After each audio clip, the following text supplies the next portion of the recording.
எங்கெல்லாம் ஜாதி பார்க்கலன்னு நினைக்கிறீங்க? கோயில், மசூதி, சர்ச்சு, இந்த 3 இடத்துக்கு வந்து யார் வேணாலும் போகலாம் சார். முக்கியமாக சென்னையில் பொறுத்த வரைக்கும், நகரப்புறங்களை பொறுத்த வரைக்கும் யார் வேணாலும் போகலாம். அங்கே யார் வந்து என்ன ஜாதின்னு சொல்லிட்டு உள்ள கேட்டு அவ்வளோ போனது கிடையாது.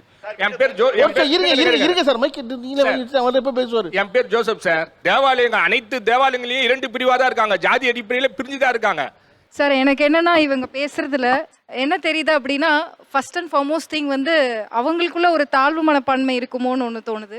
ரெண்டாவது, என்ன ஒரு பிரச்சனைனாலும் அது ஒரு பேஷனா இருக்கு, ஜாதியை கனெக்ட் பண்ணி பேசுற மாதிரி இருக்கு சார். எனக்கு ஒரு ஒடுக்கப்பட்டவன் தன்னுடைய பிரச்சனையை சொல்லும் பொழுது உடனே இடது கை வீச்சு என்ன சொல்லி ஒதுக்குறோம், இவன் பூரா தாழ்வு மனப்பான்மையில் இருக்காங்கிறோம். அந்த வலி என்னன்னே தெரியாம. சார் நான் என்னோட எடுத்துக்காட்டே நான் ஒரு எக்ஸாம்பிளாக சொல்கிறேன் சார். நான் வந்து கீழ் இதில் இருந்து தான் வரேன், கம்யூனிட்டியில இருந்து தான், நான் சொல்ல விரும்பலை. ஸோ 2008 வந்து நான் ஒரு செல்ஃப் ஃபினான்சிங் காலேஜில் ஜாயின் பண்ணேன், MBA படிச்சுட்டு. ஸோ டாக்டரேட் எல்லாம் கம்ப்ளீட் பண்ணிவிட்டு ஒரு 14 இயர்ஸாக அந்த செல்ஃப் ஃபினான்சிங் காலேஜில் நேரு குரூப் ஆஃப் இன்ஸ்டியூஷன் சொல்லுவாங்க. ஸோ அதில் ஒர்க் பண்ணுறேன். ஃபஸ்ட்டு நான் ஒரு லெக்சரராக தான் ஜாயின் பண்ணேன். ஸோ இன்றைக்கி வந்து ஒரு ஹெட் ஆஃப் த டிபார்ட்மெண்ட்டாக இருக்கேன். ஸோ என்னோட மேனேஜ்மெண்ட் வந்து கம்யூனிட்டி பார்த்து எனக்கு பொசிஷன் கொடுக்கல. மோரோவர் எனக்கு கீழே இருக்கிறவங்க எல்லா கம்யூனிட்டியிலும் இருக்கிறாங்க. நாங்கள் எல்லோரும் ஒட்டுக்கா உட்காந்து சாப்பிட்றோம், ஒட்டுக்கா வெளியே போகிறோம், எல்லாமே வெளியே போகிறது பண்ணுறது எல்லாமே ஒட்டுக்காக தான் பண்ணுறோம். ஸோ எங்களுக்குள்ளே எந்த ஜாதியும் இல்லை, எங்களோட இன்ஸ்டியூஷனும் ஜாதி இல்லை. நான் வந்திருக்கிறது கோயம்புத்தூர்லேருந்து சார். ஜாதி என்பது ஒரு தனிநபர் சார்ந்தது அல்ல, அது ஒரு சிஸ்டத்துக்குள்ளே இருக்கு. இந்த சிஸ்டம் கிராமத்தில் என்ன சிஸ்டம் இருக்கோ அதே சிஸ்டம் நகரத்துலேயும் இருக்கு. ஆனால் அதனுடைய இம்பேக்ட் இங்கே கொஞ்சம் தெரியாமல் இருக்கலாம், இல்லை இம்பேக்ட் கொஞ்சம் குறைவாக இருக்கலாம். அகமண முறை ஜாதியை தூக்கி பிடிக்குது. சென்னை போன்ற நகரங்கள்லையும் அகமண முறை நீடிக்குது. ஜாதி வந்து கடவுள் தன்மை, கடவுளால் படைக்கப்பட்டது, கடவுள் தன்மை இருக்கு ஜாதிக்கு. நகரங்கள்ல எல்லாம் வந்து நாத்திகரா மாறல, கடவுள் தன்மையோட தான் நகரங்கள்ல எல்லாமே இருக்கிறோம். ஊர் சேரி முறை வந்து கிராமங்கள்ல இருக்கு, நகரங்கள்ல ஊர் காலனி முறை இல்லையா? 1700க்கு மேற்பட்ட சேரிகள் சென்னை மாநகரத்தில் இருக்குன்னு புள்ளிவிவரம் இருக்கு. டி நகர்ல சேரி இருக்கு, மயிலாப்பூர்ல சேரி இருக்கு, மவுண்ட் ரோட்ல சேரி இருக்கு, வாதாவரத்தில் சேரி இருக்கு. ஒரு பகுதி வந்து தாழ்த்தப்பட்ட மக்கள், இன்னொரு பகுதி மற்ற ஊர் மக்கள்னு. இதுதான் இந்த சாதியை தூக்கி பிடிக்கக்கூடிய ஊர் சேரி முறை நகரத்தில் இருக்கு. அப்ப இந்த அடிப்படைகள் மாறாதவரை சென்னையில் ஜாதி மட்டும் எப்படி மாறிடும்? ஜாதி சற்று ஒளிந்திருக்கும். இங்க கிட்டத்தட்ட 20,000க்கு மேற்பட்ட தலித் மக்களை கொண்டு போய் எங்க வச்சிருக்கோம்? கண்ணகி நகர், செம்மஞ்சேரி, துறப்பாக்கத்துல. ஏன் அதுல வந்து எல்லா சமூகத்தையும் அடைக்க முடியல?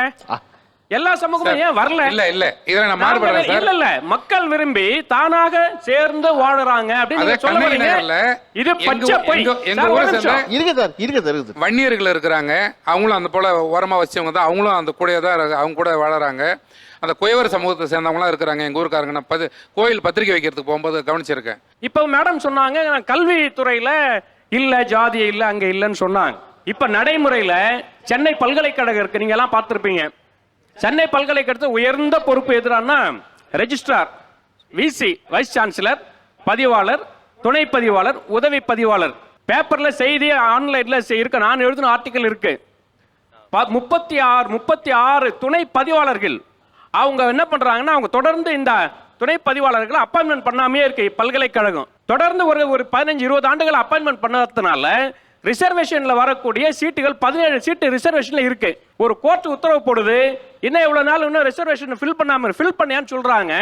அந்த உத்தரவுப்படி 17 தலித் பேராசிரியர்களை, தலித் நபர்களை துணை பதிவாளர்களை அப்பாயின்மெண்ட் பண்றாங்க, உதவி பதிவாளர்கள். நல்லா பார்த்துங்க, அவர்கள் டேபிள்ல வந்து உயர் ஜாதியினர், மற்ற ஆதிக்க ஜாதியினர் கையெழுத்து போடணும் இல்லையா? அவர் கீழே ஒரு 200 பேர் வேலை செய்யறாங்கல்ல, கையெழுத்து போட முடியாதுன்னு சொல்லி இருக்காங்க. வேற ஒரு ஆதிக்க சாதியினர் அந்த அட்டெண்டன்ஸை கொண்டு போறாரு. பக்கத்துல இருந்து பார்த்தோம், நான் ஆய்வு பண்ணி சொல்றோம். கொண்டு போறாரு, வெளியே டேபிள் மேல விற்கிறாங்க, எல்லாரும் அங்க கையெழுத்து போடுறாங்க. அதுக்கப்புறம் இந்த அட்டெண்டன்ஸ் ரூமுக்குள்ள வருது.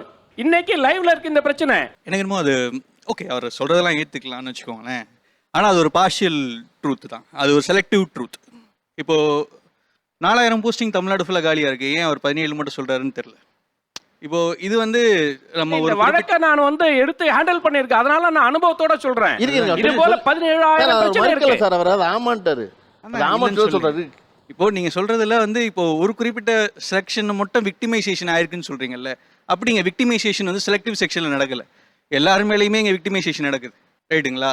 இது ஒரு குறிப்பிட்ட இனக்குழுக்கு மட்டும் தான் நடந்திருக்கு அப்படின்னா அப்படி இல்லை, எல்லாரும் மேலேயுமே இது நடந்திருக்கு. ஸோ இது வந்து இந்த குறிப்பிட்ட இடத்துக்கு மேலே தான் நடக்குது. இன்னொன்று அது பவர் பாலிடிக்ஸில் இது வந்து எல்லாரும் ஃபேஸ் பண்ணி தான் ஆகணும். ஒரு கம்யூனிட்டியில் எல்லா கம்யூனிட்டியுமே இந்த பவர் பாலிடிக்ஸ்குள்ளே ஃபேஸ் பண்ணிட்டு தான் இருக்கு. சினிமாவில் ஜாதி இருக்கா இல்லையா? சத்தியமா கிடையாது. சத்தியமா இருக்கு. இல்ல 3 மாசமா ஷூட்டிங் இல்லாம வீட்டுல உட்கார்ந்துட்டு இருக்கிறேன். நம்ம கலருக்கு கூப்பிடுவாங்களா? நீ அந்த ஜாதி கிடையாது. எனக்கு சினிமாவில் வாய்ப்பு கொடுத்தவர்களும் எனக்கு சினிமாவில் வாய்ப்பு மறுத்தவர்களும் ஜாதி பார்த்து கொடுக்கல. எனக்கு முக்கியமாக சொல்லணும்னு தோணுது வந்து அவர் சொன்ன அறிக்கையில் வீடு பற்றி நிறைய இங்கே தொடர்ந்து வந்துட்டு இருந்தது. எனக்கு இந்தியாவுக்காக என்னால் வாதிட முடியாது. நான் இந்தியாவுக்காக என்னால் பேசுறதுக்கான எனக்கு எல்லாரோட ஸ்டேட்ஸ் பற்றியும் என்னால் டிஃபெண்ட் பண்ண முடியாதுன்னு வச்சுக்கோங்களேன். எனக்கு தெரிஞ்ச தமிழ்நாடு சென்னை வச்சு நான் டிஃபெண்ட் பண்ணுறேன். இந்த ரிப்போர்ட் என்ன சொல்லுது அப்படின்னா, சென்னையில் தலித் மூமெண்ட்ஸ் அக்ராஸ் வேரியஸ் வீடுகள் இருக்குல்ல, அது நிறைய மாறி இருக்கு அப்படின்னு சொல்றாங்க. அதாவது ஓசி பிசி அவங்க பக்கத்தில் இருக்கிற வீடுகளுக்கு தலித்துகள் இடர்பெயர்வு நடந்திருக்கு அப்படின்னு தான் அந்த ரிப்போர்ட் சொல்லுது. ரைட்டுங்களா? எந்தெந்த ஸ்டேட்ஸ்ல வந்து அது இன்க்ரீஸ் ஆயிருக்கு, அதாவது தலித்துகள் ஓடவே போய் அதிகமாக இணக்கமாக இருக்குது எங்க அப்படின்னா மகாராஷ்டிராவையும் குஜராத்தையும் தான் சொல்றாங்க. ஸோ தமிழ்நாடு கர்நாடகா இந்த 2 ஸ்டேட்ஸில் தலித்துகள் வேற இடத்துக்கு நகர்ந்தது அப்படிங்கிறது நிறைய மூவ்மெண்ட் ஆயிருக்கு அப்படிங்கிறது சொல்றாங்க. இந்த ஸ்டடி நடந்தது வந்து 2001 2011 வரைக்கும் நடந்திருக்கு. 2011 2021 வரைக்கும் நீங்கள் எடுத்து பார்த்தீங்கன்னா அதோட மாற்றம் இன்னும் டைனமிக்காக இருந்திருக்கும். இன்னொன்று இதை எப்படி பார்க்கணும் அப்படின்னா, ஒரு கெட்டோ மனநிலை சில பேருக்கு இருக்கு. இஸ்லாமியர்களுக்கு ஒரு கெட்டோ மனநிலை இருக்கு, பிராமணர்களுக்கு ஒரு கெட்டோ மனநிலை இருக்கு. அது நம்ம வந்து நீங்கள் கல்ச்சரலாக சில விஷயங்கள் வேற ஆங்கிள்லேருந்து பார்க்க வேண்டியதாக இருக்கு. எனக்கு ஒரு இன்செக்யூரிட்டி இருக்கு. அந்த இன்செக்யூரிட்டி காரணமாக நான் ஒரு இடத்துக்கு இடம்பெயர்றேன். நீங்கள் என்னோட மாமனார் வந்து வீடு பெரம்பூரில் இருக்கு, முகப்பேரில் இருக்கு. எங்கள் வீட்டில் வந்து கிட்டத்தட்ட 3 இஸ்லாமியர்கள் இருக்காங்க. ஆனால் இஸ்லாமியர் ஜென்ரலாக இடப்பெயர்வு ஒரு இடத்துல இருந்து, நான் பெரம்பூர் வியாசர்பாடியில் தான் என்னோட ஆரிஜின் வச்சுக்கோங்களேன். ஒரு இடத்துல இருந்து இன்னொரு இடத்துக்கு இஸ்லாமியர் இடப்பெயர்வு நடக்கிறதுங்கிறது அவ்வளோ சீக்கிரம் நடக்கிறது இல்லை. நம்ம வந்து ஒரு குறிப்பிட்ட ஒரு சாம்பிளை வச்சு ஃபுல்லாத்தையும் டிஃபைன் பண்ணிட்டு இருக்க முடியாது. அதோட கல்ச்சரல் ஆங்கிள்ஸையும் நம்ம பார்க்க வேண்டியதாக இருக்குது. நீங்கள் ட்ரிப்ளிகேன் சுற்றி இருக்கிற அக்ரஹாரங்கள் எடுத்துக்கோங்க, இல்லை முக்கியமான கோயில் சுற்றி இருக்கிற அக்ரஹாரங்கள் எடுத்துக்கோங்க. சொத்து மாறிடுச்சு, நோ மோர். அது வந்து ஒரு குறிப்பிட்ட கம்யூனிட்டியோட இடமா அது இல்லை. சிட்டியில் அந்த டிரான்ஸ்ஃபர்மேஷன் ரொம்ப வேகமாக நடந்துகிட்டு இருக்கு. இந்த கெட்ட மனநிலைங்கிறது வந்து ரொம்ப அழகாக எக்ஸ்பிளைன் பண்ணீங்க. ஆனால் முஸ்லீம்களுக்கு இருக்கிறதுக்கும் தலித்துகளுக்கு இருக்கிறதுக்கு மாதிரி பிராமின்ஸ் இருக்குங்கிறது பெரிய தப்பு. நான் சொல்லி முடிச்சுக்கிறேன். இல்ல அந்த பாயிண்ட் இல்ல நீங்க ஆட் பண்ண, நான் சொல்லி முடிச்சுக்கிறேன். நீங்க அதுக்கு அடுத்து நீங்க கேள்வி கேளுங்க. நீங்க ஃபுல்லா பேசுறாங்க கேட்டோம். நான் சொன்ன இன்டர்பிரேஷன் நீங்க தப்பா ரிசீவ் பண்ணிட்டனால தான் நான் குறுக்கிடுறேன். இல்லைன்னா நான் குறுக்கிடவே மாட்டேன். நான் சொன்ன இன்டர்பிரேஷன் என்னன்னா, முஸ்லீம்களுக்கு மட்டும் தான் அந்த கெட்டோ சொன்னேன். தலித்துகளோட மூவ்மெண்ட் நிறைய மாறிடுச்சுன்னு சொன்னேன். அவர்கிட்டயே நீங்க கேட்டுக்கோங்க, ரிப்போர்ட் அவர் சொல்லியிருப்பார். ஓகே, அது ஓகே. முஸ்லீம்களையும் பிராமணரையும் நீங்க வந்து கெட்ட மனநிலையில் இருக்காங்கன்னு சொல்றீங்க. அது பெரிய தப்பு. ஏன்? முஸ்லிம்களுக்கு தினமும் வந்து ஒரு ஒடுக்குமுறைக்கு உள்ளாகிற சூழல் இருக்கு, பதட்டத்துக்கு உள்ளாகிற சூழல் இருக்கு. இன்னொன்னு, அதிகாரமும் கல்வியும் யார் கையில் இருக்கு? ஐஐடியில யார் இருக்கா? எல்லா இடத்திலும் அதிகாரத்தை கையில் வைத்திருக்கிற, அதிகாரத்தை பல நூறாண்டுகளா கையில் வைத்திருக்கக்கூடிய சொல்லும்போது ரொம்ப கவனமா ஒரு வார்த்தை சொல்றேன். அவர் பிடிச்சிருச்சு. என்னன்னா, மொத்த இந்தியாவுக்கும் தெரியல எனக்கு, நான் தமிழகத்தை வச்சு மட்டும் தான் பேசுறேன்னு சொல்றாரு. தமிழகத்துல அப்படி இஸ்லாமியர்களுக்கு பதட்டமான சூழல் தான் இருக்கா எல்லா இடத்துலயும்? இல்ல நான் அதை சொல்லல. அவர் அது கிளியரா சொல்றாரு. அவர் தமிழ்நாடு எனக்கு தெரியல, தமிழ்நாடு நான் சொல்றேன். நீங்க மொத்தத்துல இருக்க பதட்டம் இருக்கு இல்லையா, நம்ம தமிழகத்தில் என்னவாக இருக்கு, தமிழகத்தின் நகர்ப்புறம் என்னவாக இருக்கு அப்படிங்கிறத அவர் சொல்றாரு.